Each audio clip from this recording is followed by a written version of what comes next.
So now, how in the world would you suggest to improve the number one scoring offense in the NFL? Well, I did ask X last night, prepping for the show this morning, and Bills Mafia had quite a bit to say of some wrinkles that they would like to see incorporated into the 2025 Buffalo Bills offense. Second story in which that I would like to begin with is perhaps a reunion to a player that I feel like a lot of us were very excited to welcome last year, rewinding into the 2024 spring camp, also going into summer training camp for the Buffalo Bills, Chase Claypool. Some Bills Mafia members are suggesting that we should think about a reunion with the wide receiver. Stay tuned. Stay tuned for another episode of the Don Mafia Report. Folks, as you are coming in, smash that like button, subscribe to the channel, and turn on bell notifications. Man, training camp is so close, I can smell it. I can absolutely smell it, folks. All right, just 2 short weeks away, maybe 3. In fact, I do not have my calendar in front of me, but man, I cannot wait. We finally start to get some answers about the 53-man roster, how some players are starting to look, and football is close. Football is close, folks. Our patience will be rewarded. I appreciate each and every single one of you for tuning in today. As many of you know, I structure my shows like a radio show, folks. I end up putting the link to this StreamYard where anybody that would like to call in can wait backstage as I go through my topics. And when I find it to be appropriate, I end up letting in as many people as humanly possible to share their piece on virtually anything happening with the Buffalo Bills, but then also across the NFL in general. Man, smash that like button and do me a favor and start roll calling in the chat so I know exactly where everybody is tuning in from. I'm always curious to see how far Bills Mafia truly extends. Folks, roll call in the chat. Where are you tuning in from? Always curious to hear that. Giant shout out to today's proud sponsor.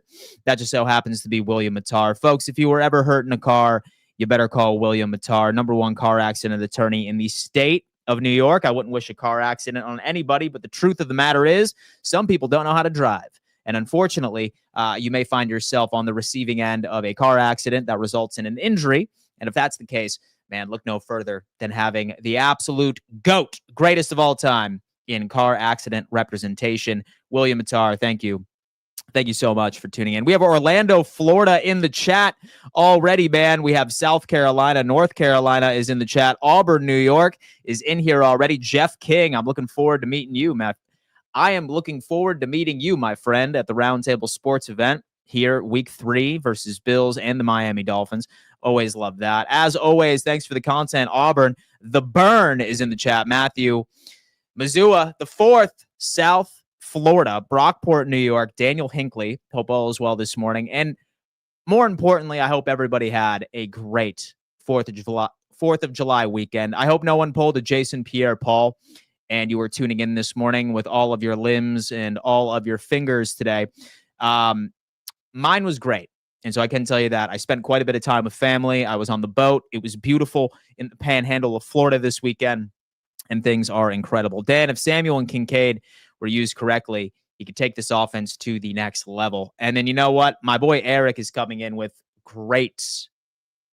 great take. And that's going to be the main topic of today's episode is specifically, right? How can Joe Brady improve an already incredible offense in 2025? Well, we have some answers. But first, I need to talk about this because this is something that is uniform for this part of the season. It's, Dan, what about a reunion with so-and-so? What about a reunion with this player? Should we invite him back? And it just so happens to be our good friend Chase Claypool. Now, in case any of you are unfamiliar, Chase Claypool took to Instagram for the first time in over a year. If we remember, in the 2024 mandatory minicamp era and the 2024 training camp in general, Chase Claypool was playing very well. He was playing very well. And according to some early reports, it sounded like Chase Claypool was well on a trajectory for making this team. And then unfortunately, he ended up suffering a toe injury. It was very quiet. And ultimately, the Buffalo Bills ended up finding an injury settlement with the player, and he sat out the entirety of the 2024 NFL season. Now, what makes it interesting is that he took to Instagram, as mentioned previously, and he put out a statement where he was thanking the Buffalo Bills for the opportunity. He was in a low place when he was in training camp, when he was in mini camp. He felt the strongest and the healthiest that he had ever been. And then that toe injury ended up sidelining him. And today, he still believes that he could be a main contributor to an NFL organization. Now, some of you may ask me, right, Dan, what do you think about this? Should the Buffalo Bills bring in Chase Claypool, re-sign him, and kick the tires on a potential reunion and give him another opportunity to make this roster? And I got to tell you what, Bills Mafia, yes. Some of you may come in and say, no, he's not proven, and this wide receiver room is already way too crowded. There is not a spot for him on this team. And I would respond with this. I feel like a lot of the wide receivers on this team are in the exact same position as Chase Claypool. Specifically, we have Joshua Palmer and we have Elijah Moore. Like it or not, it's okay to be excited about Josh Palmer. It is okay to be excited about Elijah Moore. But both of the things that attach to their names is the same thing that is attached to Chase Claypool. Unproven. As much as I love Elijah Moore, right? Yeah, great. He's super fast. He could be on the outside. And he's only ever had terrible quarterbacks. So there's a lot of upside with this wide receiver. Same thing with Joshua Palmer. Oh my God, he has a great route running. He is absolutely dominating when it comes into advanced metrics. But at the end of the day, it doesn't translate out into the stat sheet. Both of these wide receivers, in Josh Palmer and Elijah Moore, are nothing but upside, folks. They have not proven that they could be crazy contributors to an NFL organization. So when I look at the possibility of bringing in Chase Claypool, who again is unproven, right? Like, yes, he did have a quality season years back when he was with the Pittsburgh Steelers. He struggled over in Chicago. He looked good in minicamp for the Buffalo Bills last year. Him and Josh Palmer and Elijah Moore are on the exact same page. Upside. So my thing is, what would it hurt? Folks, what would it hurt? We are entitled to 90 players showing up to training camp each and every single season. 90. What would it hurt to give Chase Claypool an opportunity to go out there and potentially win a roster spot? I really don't see the harm in it. I really don't. Yes, I think we can all agree that Shakir and Keon Coleman, Josh Palmer, Elijah Moore, Curtis Samuel, and Laviska Shenault likely going to make this team. But why wouldn't we want to kick the tires on somebody that is saying that, hey, look, I'm still 26 years old. I still run a 4.240. Yes, I'm going to show you that it was only because I ended up getting injured is the reason why I didn't make this Buffalo Bills team last year. So, yeah, take him in. Take him in. Let him compete with these guys. I want to make sure that this Buffalo Bills team is the best possible team that we see in 2025, because I'm sorry, but I'm getting impatient. I got to see this team make the Super Bowl. No questions asked here. I have to. So my vote is absolutely. If we genuinely want to make sure we end up turning over every single tire, we turn over all question marks, you're damn right, I'm completely fine with sending over an invite to Chase Claypool. Worst case scenario, he doesn't make the team, and Josh Palmer and Elijah Moore lock in those spots, which I am still predicting that they will. But damn, absolutely. What's it going to hurt? Anybody that says otherwise, I'm kind of like, what's it going to hurt, dude? Like, we have 90 players we're allowed to bring to training camp. Bring this guy in. See if he can actually back up exactly what he is saying. That's what I gotta say. Folks, I'm gonna tell you what, I'm gonna go on ahead and I'm gonna put the call line into the chat. If anybody would like to call in and tell me their piece on anything Chase Claypool or even the offense, which I think is going to be interesting here, feel free to call in. Go on ahead, guys. This line is going to be open up for the remainder of the show. So feel free to call in at any point. I will do my best to get to everybody. We have Levi has come in. Have a good weekend, buddy. From the Army is now a pilot flying around one of the Golden Knight parachute teams. Met up with him and watched the Blue Angels perform. It was pretty fun. Had a great weekend. My buddy from the Army is now a pilot flying around one of the Golden Knights. Interesting, Levi. I got to tell you what, man. I could only assume that you must be in the Pensacola area and or the Panhandle, the Emerald Coast. If that is the case, my friend, I am in the exact same area. All right, look at that. Small world, small world. I actually had my buddy Greg. I just met him at the gym today. And he came up to me and he was just like, hey, Dan, I can't believe you have my Alabama Crimson Tide losing 2 games this year. It's pretty funny how far my audience extends. And it's super cool. Shout out to Levi. Shout out to the Panhandle brothers that are in the chat, man. Let's make this happen. The Bills offense will be great again. The question mark is the defense. Michael, I'll tell you what. I have a feeling that's going to be a video, I'd say, for tomorrow or later this week. What interesting wrinkles could be added to the Buffalo Bills defense to make them that much better?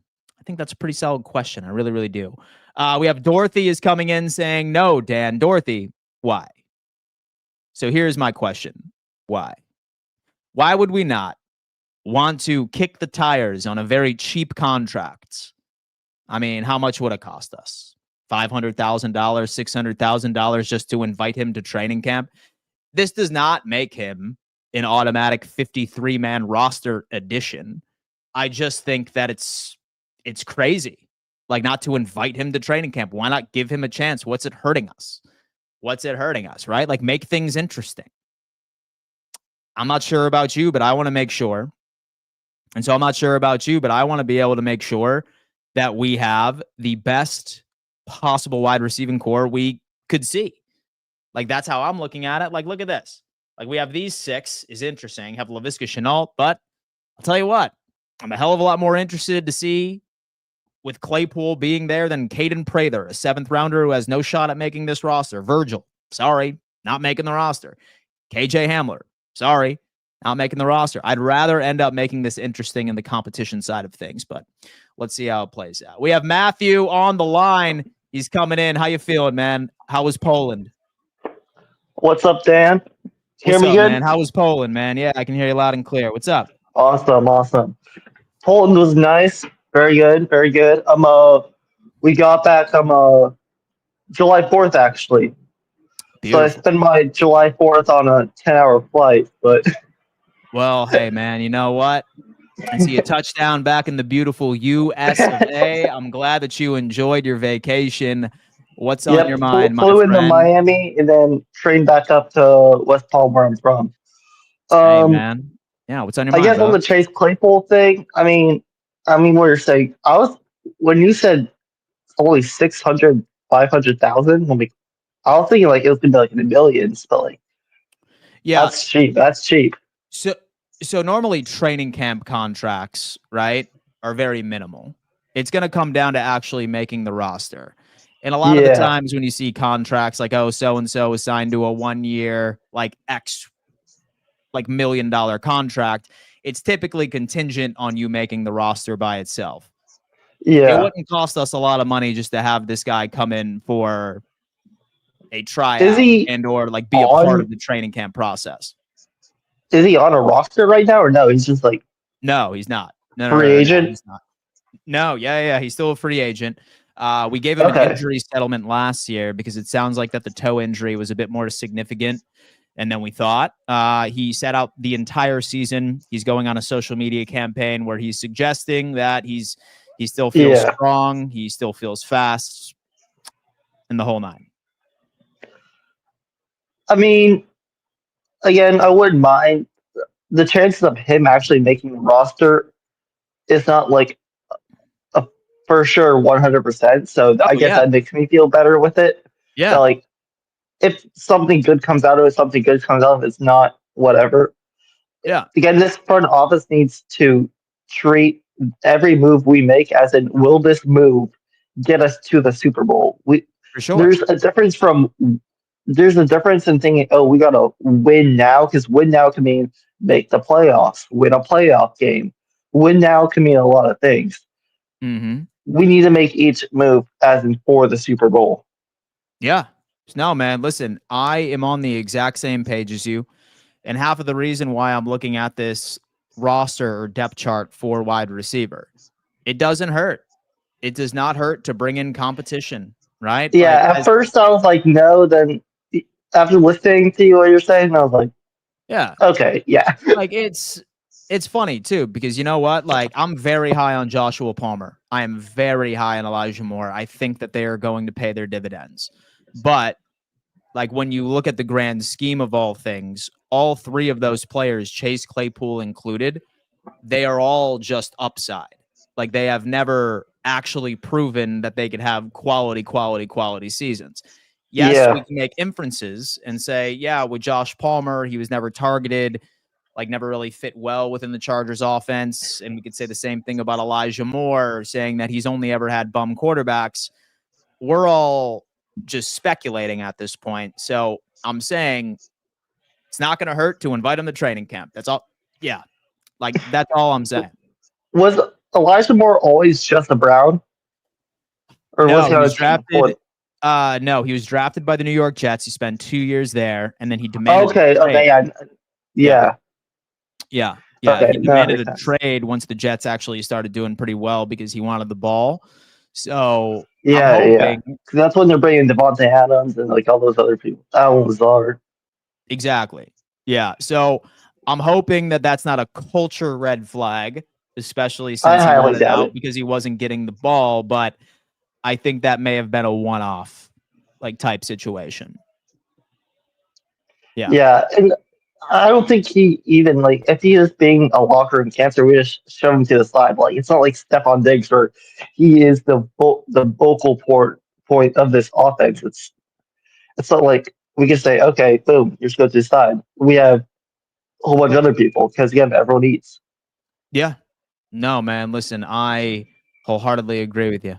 But hey, Matthew, listen, man, I hope you enjoyed your 4th of July. I'm so glad you got Wait, back Dan, I have safe. a quick question. Quick question, Go ahead.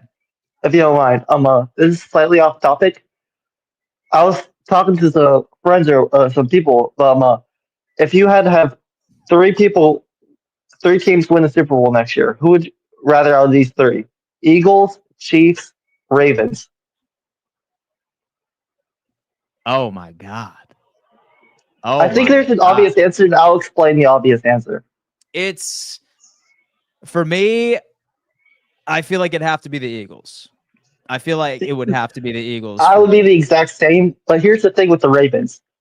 I would Mm-hmm. rather see Patrick Mahomes win the next Super Bowl because Josh Allen and Lamar are on the race for second place. Who's the second best all-time Yeah. quarterback right now in the AFC? Yeah. If Yeah. Lamar goes over that hump and wins the Super Bowl, like if Patrick Mahomes wins the Super Bowl next year, that means nothing for Josh Allen. If Josh Allen wins the Super Bowl, that means no one's going to be saying he's better than Mahomes all the time.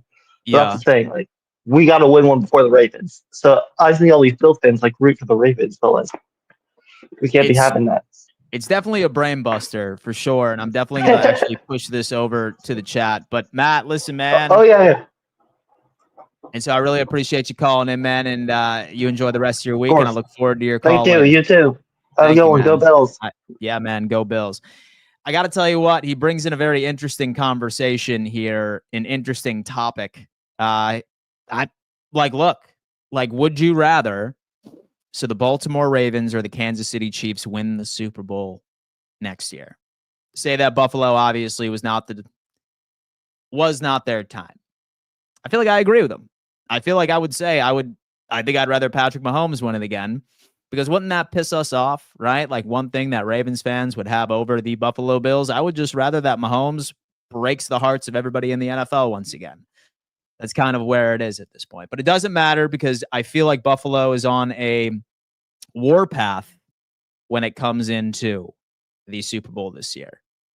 Let's make it happen.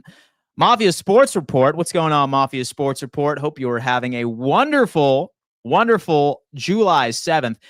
The question mark is really, can Joe Brady implement his new wide receivers into the offense and use these strengths? I need some more creativity, and he can't be as predictable like he was last season at times. Well, I'll tell you what, I do think that this is actually a great segue because, as mentioned previously, yesterday morning, I ended up taking to X. And by the way, folks, in case you ever want to be featured or your takes featured on my show, certainly go follow me over on X at Real Dan Mitchell. This is typically where I pull Bills Mafia for a variety of different topics, and you'll see some things that I implement into the show. But I put something up and I said, what's one thing you'd like to see Joe Brady implement into the Bills offense this year?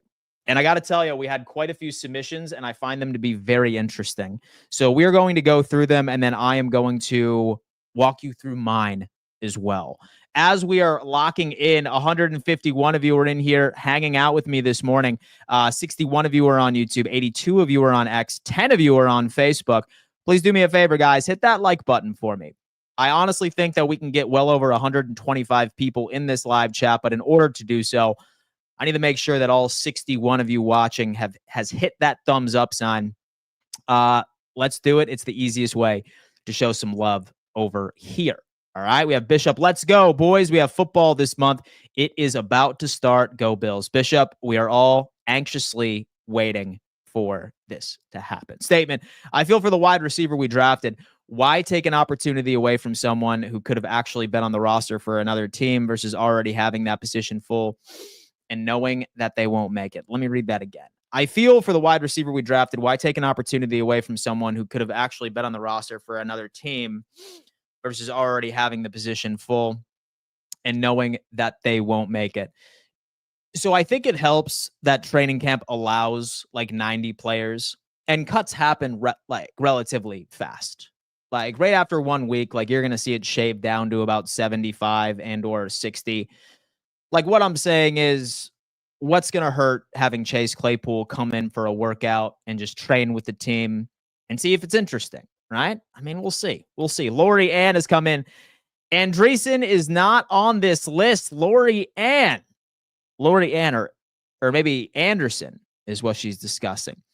That right there was just the the depth chart. He's still on the list. Question: how do you separate bad coaching from bad personnel? That's a great question, RM56. A very, very bad question. It all comes down into film, like really.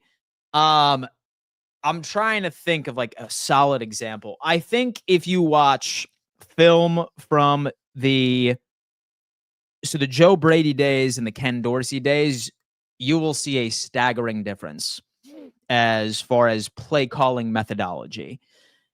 It's tough. It's very difficult to point out the key differences. Mafia Sports Report: competition brings the best out of players, so it doesn't hurt to invite Claypool to camp. Absolutely. It's not going to hurt. And so I'm not saying that we need to cement a roster spot for him right in the 53-man roster, but why not? For all we know, like this guy could be maybe the leading wide receiver for the Buffalo Bills next year. I doubt it, but I mean, let's see. Why not? Statement: we need to use Kincaid more to his ability. He is on fire this year. Lori, I think all of us want to see Kincaid finally implemented and redeemed from last year. I stand pat by knowing that he was held back from his injury and a lack of chemistry with him and Josh Allen. You and I share the same sentiment, and we are hoping for the best. Danny, when does baseball roundtable baseball start?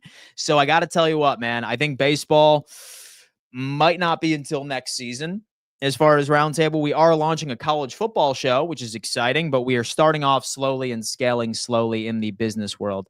Let's see. Good morning, Mafia, best fan base in the world. Beth, what is going on? Hope you enjoyed your holiday weekend, and happy Monday. Dan, the Mafia man, what is good, sir? I'm living the dream. I promise you that. I forget his name, but I was referring to the rookie we got in the 6th and or the 7th. That's Caden Prather. He's going to get his opportunity right in training camp. I mean, we'll just see whether or not that he can do enough to make this team, but unfortunately, I think that he's going to be a practice squad guy, barring some crazy performance. Parker, I have friends who are delusional Dolphins fans, just like TD, and think Darren Waller will actually be good this season. It's tough, man. It's like watching the same movie over and over and over again. Question, considering we have good RPO stats, why isn't it implemented more? It's something I wish that we would. But anyway, great segue. Let's see what Bills Mafia has to say about interesting wrinkles to be added to the Buffalo Bills offense in 2025. All right, so starting off from Bills Muse, says, honestly, more deep route options like stretch the field. And I got to tell you what, I feel like this is on top of everybody's list as far as things that we would like to see from this offense. Josh Allen is the MVP of this league. He won MVP fair and square.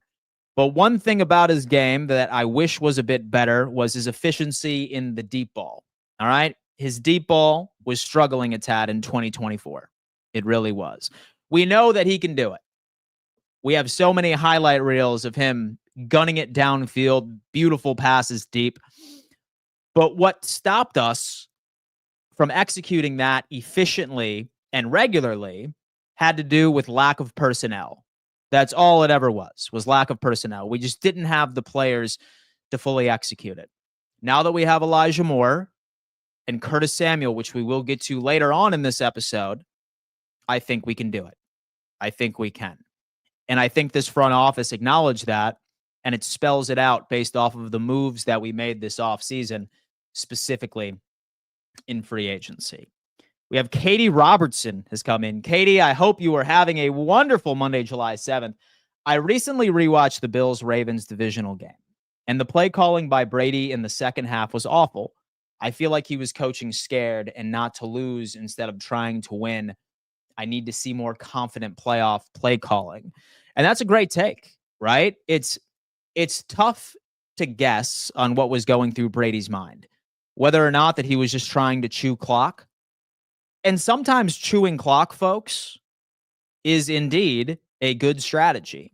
But then again, I do kind of want to give credit where credit is due. That Baltimore Ravens defense is very good, right? It is very good. So we're just going to have to see. I feel like we're just going to have to see. But I did like where you're coming through. Scott F. Bills Mafia is coming in saying, more slants. Dre made his living getting popped after a 7-yard slant. Sure, stretch it. I mean, least negative plays last season. It's kind of hard to complain. Get more sacks. Scott F., he's coming in. He's saying, forget about the offense, Dan. We are talking about the defense. That is the missing ingredient to overall success for this Buffalo Bills offense. This is just a beautiful, beautiful thing. Dan, we're winning the Super Bowl this year. Matthew, inject it in my veins, my friend. Miami this year is a Mod Podge of players. Tua is not Josh Allen. He can't make a bunch of ragtags great. I'm just saying I don't have high hopes for Miami this year. Neither do I. Neither do I. I promise you that. And then Katie comes in with something else, which is great. Using Samuel to stretch the field instead of those dumb screens. And folks, I did tease this earlier on in the episode about Curtis Samuel. And many of you are like, Dan, give it up. Curtis Samuel, he's not it. All right, he sucks. And your take was wrong. He wasn't going to. Look, I'm holding on to Curtis Samuel because I think that he was grossly underutilized last year. Looking at the tape from last year, the vast majority of his receptions were behind the line of scrimmage in wide receiver screens. I feel like Joe Brady only asked him to do 2 or 3 things. And it blows my mind as well because this guy runs a 4.3. He can win vertically. His separation is there. And yes, I think a lot of us can go out and say, hey, not a solid season, right? He was going through a turf toe injury. Maybe we have high hopes here, but I think a lot of it had to do with utilization. I feel like Joe Brady wasn't using him the way that he should have used him. And why am I optimistic? It's because, quite frankly, I feel like we need to be optimistic with this guy because we are tied to him contractually at least for 1 more year. So why waste a roster spot and waste money by just leveraging him in several targets behind the line of scrimmage? Utilize him and Elijah Moore to be our vertical separators. Those two are the keys for Buffalo to have a bit more explosive plays. I'm not going to sit here and say, let's fix something entirely that doesn't need to be fixed, because our offense was running very efficiently last year with the, I hate this term, but the dink and dunk mentality, or the death by 1,000 paper cuts, running the damn ball, well-balanced offensive attack. But I would like to see a bit more explosive plays. I really would. And I think Curtis Samuel and Elijah Moore are the key. And with other than that, then I think it's just going to go down as a really bad contract. So I would like to see Joe Brady utilize Curtis Samuel a bit better. I bet you Samuel will have a good year. He was hurt last year. When he was not hurt, he played very well. Hey, Tommy, Beth B. Parker is coming in. Curtis Samuel had 2 major big touchdowns in the playoffs, one against the Broncos and one against the Chiefs. He really came up after that. Palmer is an explosive wide receiver. He is, man. Let's see. Stop the stupid quick hit wide receiver screens. Literally do anything else. JD has come in, and our boy Christopher Schultz agrees with him here. Sounds like the screens were not the best option for Bills Mafia. Not quality TV. Not valuable television to consume. I'm not falling in love with the quarterback sneak, and for the love of God, don't run it in the exact same spot when the defense is weighted to that side. This is funny because a key narrative around the quarterback sneak for Josh Allen, or the tush push, was that he only ever went to the left side. And it's tough because it was wildly effective. And with the exception of the Kansas City Chiefs game, it didn't matter. Say that they stacked the box entirely with the favor off to the left side. Josh more than likely was going to convert it. But I'd probably agree with you. In fact, I will take it a step further, and I will suggest that I think we need to slowly dwindle away from these quarterback sneaks and this overall tush push. Josh is not getting any younger, right? He's about to be 30 years old next year. And I think in order for him to have an elongated career and us to enjoy Josh Allen football for the considerable future, I feel like we really need to start trusting a bit more of our run game, right? Rather than goal line always being Josh Allen, throw in Ty Johnson, throw in Ray Davis, who are all very effective in being able to get those short, tough yards. Yes, I don't want to take it entirely away from Josh because it is very effective, but I think as he gets older, we are playing with fire. And the last thing I would want to see is Josh end up missing a couple of games, because I'm not sure about you, but I do not trust this team whatsoever without Josh Allen being the quarterback here. Beth, yeah, I did thank you. And yeah, 6 hot dogs in 5 minutes. Was it easy? Oh my God, we had a hot dog eating contest in here, folks. I love it. Yo, Dan, I think Keon Coleman will have a breakout year. And do you have James Cook have over or under 1,200 yards? So I think James Cook is probably going to have a similar season to last year. Certainly over 1,200 all-purpose, but right on the ground, I'd probably go elsewhere here. Keon will be the best wide receiver on the Bills. And Matthew says, Unk. He's calling me an Unk, man. He's calling me an Unk. I really love our wide receiver room right now. Moore, Shakir, Coleman, Samuel, let's effing go. Wide receiver by committee wins the Super Bowl. Statement, Dan, we don't got to worry about the Ravens. Lamar is a playoff choker. Also, how did Tua make the NFL top 100? He is buns. It's a great question. It is player voted. Who knows? Who knows, man? He must have a lot of friends. We have Luis has come in with how to improve the Buffalo Bills offense already. And he says, be sure Josh can utilize all his weapons, implement more of the tight ends, keep stretching the field. I hope Josh can utilize his newer weapons much more effectively instead of just decoys. That was a Curtis Samuel tweet right there, folks. We have Dame Wright. More creativity and passing downs. Field to Kincaid. I would also like the QB sneak on the right side as well. More deep passes on play action down the field is what we're looking at. We have Mafia Sports Report.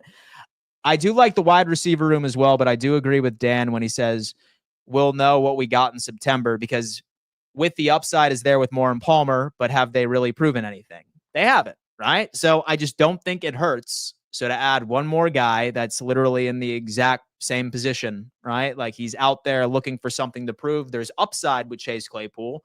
I'm sure we can all agree there. He's young, he's fast. Why not? Why not bring him in and see if he can shock the world? I think that's my take on the overall situation. I can't call in today like I wanted. Hubby has a business call. He is on. Beth, no issue at all. I am just glad that you have decided to tune in on the show. That means the world to me. All right, folks. But I'm going to tell you what, that's going to have to do it for today's episode. I have a really busy day. I have an appointment here in about a half hour. Guys, do me a favor. Smash that like button. Subscribe to the channel if you haven't already. And stay tuned. I am live Monday through Friday at 10 a.m. EST. As you know, I welcome in callers each and every single episode. So from now on, don't be shy. I will have the call-in link pinned to the chat from now until the foreseeable future, all season long. I want to make sure that I stay engaged with my audience all season long. So make sure you smash that like button. Make sure you turn on bell notifications because we're going to have a stellar season to react to. Enjoy the rest of your Monday afternoon, folks, and I will see you a bit later for our daily NFL news show, Fourth and Forever. See y'all soon. Peace.